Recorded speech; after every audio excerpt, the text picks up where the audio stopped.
আপনাদের সবাইকে আমন্ত্রণ জানাচ্ছি শেখ হাসিনা দেশেই আছেন দ্বিতীয় পর্বে। আমার প্রথম পর্বটি প্রচারের পরপরই তড়িঘড়ি করে পরের দিনই ভারতের আনন্দবাজার পত্রিকা দৈনিকটি একটি রিপোর্ট প্রকাশ করেছে, একটি সংবাদ প্রকাশ করেছে।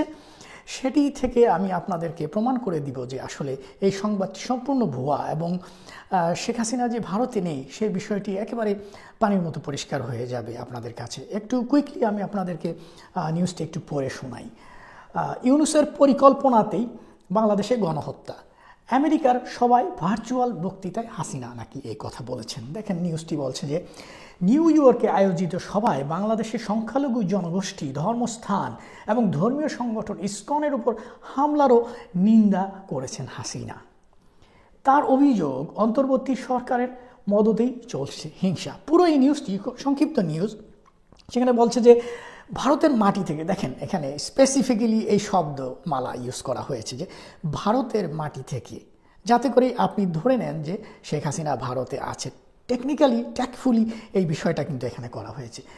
আমেরিকায় আয়োজিত এক আলোচনা সভায় ভার্চুয়াল বক্তৃতা করেন। পুরো এই নিউজটিতে কোথাও উল্লেখ করা হয়নি যে কোন সভা এটা, কার সাথে এটি ঘটেছে, এবং এটা থেকে আপনি কোনো ছবিও এখানে দেওয়া হয়নি, কোনো ভিডিও লিঙ্ক, কোনো কিছু নেই। এবং কার সাথে, যদি আপনি ট্রাম্পের সাথেও মিটিং করে থাকেন সেটার তো একটা ভিডিও ফুটেজ বা সেটার একটা নিউজে আসলে সেটা স্ক্রিনশট, আজকাল যদি জুমেও আপনি অনলাইন মিটিং করে থাকেন স্ক্রিনশট নেওয়া হয় যে কারা কারা উপস্থিত সেই মিটিংয়ে, সেটার একটা স্ক্রিনশট আজকাল পত্রিকায় দেখবেন এ ধরনের অনেক সংবাদ ছাপা হয় যেখানে অনলাইন মিটিং হয়ে থাকে এবং স্ক্রিনশট দেওয়া হয়ে থাকে। কিন্তু এখানে কোনো ধরনের ইনফরমেশন এখানে নেই, অথচ একটি নিউজ তারা প্রকাশ করেছে তড়িঘড়ি করে আমার সেই ভিডিওটার পরে। তো পুরো নিউজটাতে আপনি কোথাও দেখতে পাবেন না যে আসলে, এবং পুরনো কথাবার্তা যেগুলো আগে বলা হয়েছে যে ফাঁস করেছে বা বলেছে এরকম আর কি, যে গণহত্যা চাননি, উনি চলে গেছেন কারণ নাইলে রক্তের বন্যা বয়ে যেত, এই জাতীয় পুরো নিউজটার কোথাও বলা নেই, কোনো ছবি নেই এবং বলা নেই কার সাথে, কোথায়, কখন, কিভাবে ভার্চুয়াল মিটিংটা হলো। এবং বাংলাদেশের সব মিডিয়া এবং মিডিয়া ব্যক্তিত্ব যাদের অনলাইন চ্যানেল আছে সবাই লুফে নিয়েছেন এটা, এবং এটার উপরে তারা কন্টেন্ট তৈরি করেছেন। আপনি যদি শুধু বাংলাভিশনের নিউজ পোর্টালেই দেখবেন যে এটি নিয়ে তারা নিউজ করেছে তড়িঘড়ি। ভারত থেকে যুক্তরাষ্ট্রের শেখ হাসিনার ভার্চুয়াল বক্তৃতা, তারা সেটা ভেরিফাই করা বা এই যে প্রশ্নগুলো আমি উত্থাপন করলাম সেগুলোও তারা উত্থাপন করার কোনো প্রয়োজন বা তাদের সময় হয়তো নেই বা তাদের মাথায় আসেনি এই বিষয়গুলো। দেখেন সেই নিউজটি পুরোপুরি এখানে হুবহু তুলে দিয়েছে এবং দেখেন এখানে উল্লেখ করছে সূত্র আনন্দবাজার। এই হলো বাংলাদেশের নিউজ এজেন্সিগুলোর অবস্থা, সাংবাদিকতার এই হলো পরিস্থিতি। এখন আসেন যে শেখ হাসিনার কিছু অডিও কথাবার্তা ফাঁস হয়েছে, জানেন 2-3টা। তো সেখানে আমরা কেন ভিডিও দেখতে পাই না, তার শুধু অডিও কেন ফাঁস হয়? কারণ ভিডিও যদি ফাঁস হয় সেখান থেকে বোঝা যায়, ভিডিওতে কনটেক্সট বোঝা যায়, পরিপ্রেক্ষিত বোঝা যায়, কোন পরিবেশে আপনি আছেন। ধরেন আমি এখানে এই যে একটা অফিস রুমে বসে ভিডিও করছি, এটা কিন্তু আমি বুঝতে পারতেছেন, এবং দেশের পরিবেশ একরকম, বিদেশের অফিস রুম একরকম, দেশের বাড়িঘর একরকম, বিদেশের বাড়িঘর আরেক রকম। তো যখনই আপনি এরকম ভিডিও দেখবেন আপনি কিন্তু সেটা অ্যানালিসিস করবেন, করে কিন্তু আপনি বের করে ফেলবেন আসলে তিনি কোথায় আছেন। সেই জন্য উনি ভিডিও প্রকাশ করেন না। তৃতীয় যে বিষয়টি আমি বলবো যে ভারত সরকারের প্রথম থেকে, শেখ হাসিনা ভারতে চলে গেছেন প্রথম থেকে এই নিউজটার পরিপ্রেক্ষিতে ভারতের যে বিবৃতিগুলো যে শেখ হাসিনা ভারতে গেছেন কিনা সেখানেও দেখবেন অস্পষ্টতা এবং এখানে ধোঁয়াশা রয়েছে। আপনি দেখাই আপনাদেরকে একটা এক্সাম্পল হিসেবে, যে বিবিসিতে এই নিউজটি এসছিল।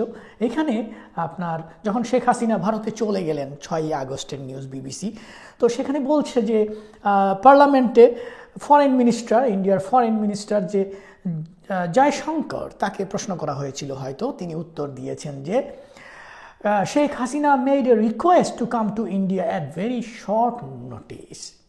খুবই শর্ট নোটিসে ভারতে আসার জন্য রিকোয়েস্ট করেছিলেন শেখ হাসিনা, কিন্তু কোথাও নেই এই রিপোর্টটার, যে আপনি পাবেন না খুঁজে কোনো রিপোর্টে আজ পর্যন্ত যতগুলো রিপোর্ট হয়েছে বা ভারত সরকারের বিবৃতি এসছে সেখানে আপনি পাবেন না। বলেছে যে তিনি ভারতে আসতে চেয়েছেন এবং আমরা তাকে রেখেছি বা আমরা তাকে আশ্রয় দিয়েছি। যদি সত্যি সত্যি আশ্রয় দেয় তাহলে কি, তাহলে তো সেটা স্বীকার করবে সরাসরি, সেখানে সমস্যা কি? এরকম তো অন্য অনেককেই তারা আশ্রয় দিয়েছে। যেমন যদি সত্যি সত্যি আশ্রয় দিয়ে থাকতো তাহলে বলতো যে আমরা মানবিক কারণে বাংলাদেশের সাবেক প্রধানমন্ত্রীকে আশ্রয় দিয়েছি, অথবা তার জীবন ঝুঁকিতে পড়ে গিয়েছিল, তাকে হয়তো মেরে ফেলা হবে, সেই ভয় থেকে আমরা প্রতিবেশী রাষ্ট্রের স্বার্থেই তাকে আশ্রয় দিয়েছি। কিন্তু দেখেন না, এরকম কোনো বিবৃতি কিন্তু তাদের পক্ষ থেকে নেই। তারা রাখ গুড় একটা অবস্থা তাদের।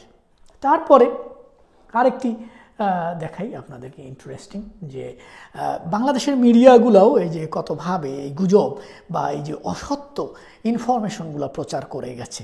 দেখেন এই নিউজটা, এটি নিউ এইজে প্রকাশিত হয়েছিল 15 অক্টোবর, যেখানে বলছে যে মিডিয়া রিপোর্ট এসছে, মিডিয়াতে বিভিন্ন রিপোর্ট পাওয়া গেছে, যে জানা গেছে যে Sheikh Hasina has recently been granted a travel pass by Indian authorities. ইন্ডিয়ার সরকার তাকে শেখ হাসিনাকে ট্রাভেল পাস গ্রান্ট করেছে, দিয়েছে, কারণ বাংলাদেশের সরকার তার যে পাসপোর্ট বাতিল করেছে বা বাতিল হয়ে গেছে নানা কারণে, সেইটার কারণে তার যে চলাফেরা যেন সমস্যা না হয়, মুভ করতে পারেন ইন্ডিয়ার ভেতরে অথবা ইন্ডিয়ার বাইরে যেতে পারে, সেই জন্য ইন্ডিয়ান গভর্নমেন্ট তাকে ট্রাভেল পাস দিয়েছে। অথচ ইন্ডিয়ান গভর্নমেন্ট এরকম কোনো কিছু প্রচারও করেনি, দাবিও করেনি। বাংলাদেশের নিউজ এজেন্সিগুলো দেখেন সেই দাবি করছে, এবং হয়তো ভারতের নিউজ মিডিয়াও সেখানে দাবি করেছে বলে সেটা তারা কপি করেছে। দেখেন কোথাও কোনো কনফার্মেশন নাই, কোনো স্পেসিফিক কোনো কিন্তু নিউজ নেই। এইভাবেই গুজবের মাধ্যমে আমরা কিন্তু একটা ধারণা লাভ করেছি যে শেখ হাসিনা ভারতে আছেন।